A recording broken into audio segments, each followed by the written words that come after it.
Տիկին Պետրոսյան, այսօր տեսանք Միքայել Սրբազանի գործով հանրային մեղադրողը միջնորդում է պատիժ նշանակել ազատազրկում 2 տարի 6 ամիս ժամկետով։ Ձեր կարծիքը դատական նիստից ինչ է սպասվում արդյոք դատավորը կորոշի այն որոշումը կայացնել։ Ճիշտ ասած, ես ինքս այդպես շատ մոտ չեմ այսպիսի հարցերի եւ շատ փորձ չունեմ այդտեղելու, բայց քանի որ սա ոչ թե պարզապես քրեական գործ է, այլ քաղաքական գործ ակնհայտ է, ինձ համար ամենահավանական թվում որ այո, չգիտեմ, գուցե մի քիչ մեղմացնի, բայց հավանաբար այդ ծանր դատավճիռը, որը փաստաբանը շատ պարզ բացատրեց, որ այդ մեղադրանքի դեպքում նույնիսկ եթե մեղադրանքը չեն ընդունում, բայց եթե անգամ մեղադրանքը ճիշտ լիներ, այդ հանգամանքներում, երբ չկան ծանրացուցիչ հանգամանքներ, կարելի էր ավելի թեթև։ Այսինքն փաստորեն համարյա ամենածանր վճիռն է կայացվել։ Սա քաղաքական երևույթ է, ես ինքս ուզում եմ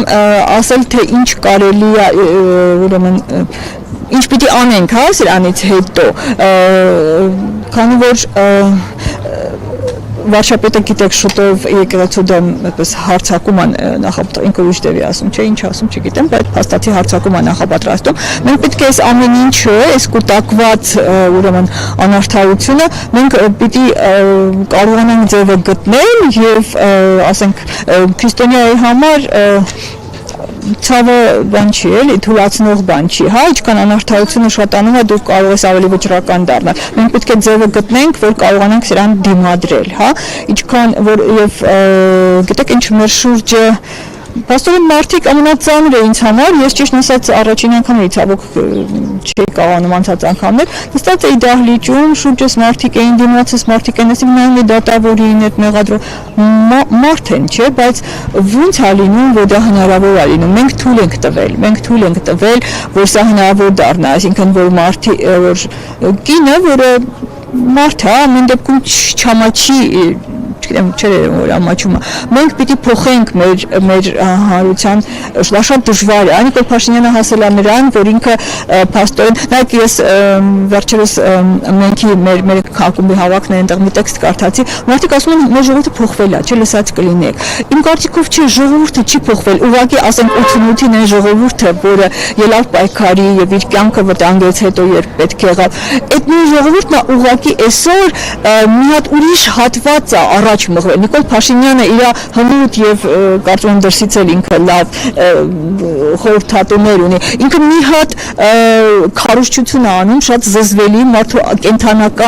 մարդու մեջ կա կենթանական հատվածը, հա, Ֆրեյդը դա հաստատել է, որ ինքը խաղալով այդ հատվածի հետ ինքը մեր հանրության ամենաքաղքենի հատվածն է առաջ մղել, որը այսօր որոշում է իմ ճակատագիրը, այդ քաղքենի հատվածը, որ ընդհանրապես ուզում է լավ ապրել, ուրիշ ոչ մի ազգային նպատակ չունի։ Եվ ես սա իմ ամոթն եմ համարում, եւ ես տեսեք, ես եկեղեցուն շատ մոտ մարդ չեմ այդպես, բայց ինձ համար արժեքային առումով ամոթ է եւ ես այսօր այդ ամոթը հաղթահարելու բան որպես միջոց տեսնում հենց եկեղեցու ուժեղացումը, որտեղ ի վերջո կրոնը արժեքների մասին է, բարոյականության մասին է։ Եվ մենք այսօր պետք է հենց անգամ մարդիկ ես ինքս եկեղեցու մոտ մարդ չեմ, ես աթեիստ եմ, բոլորը գիտեն, բայց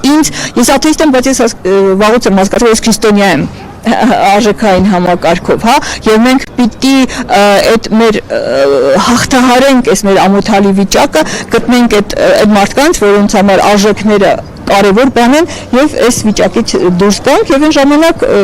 կարծում եմ երբ Նիկոլ Փաշինյանն կարողանանք հեռացնել, չգիտեմ Միքայել Սրբազանը եթե անգամ բանտում լինի, իր նախ ինքը բանտում այդ ցնծությունից մեր հետ կցնծա, բայց նաեւ գործը երևի կվերանայվի այդ դեպքում։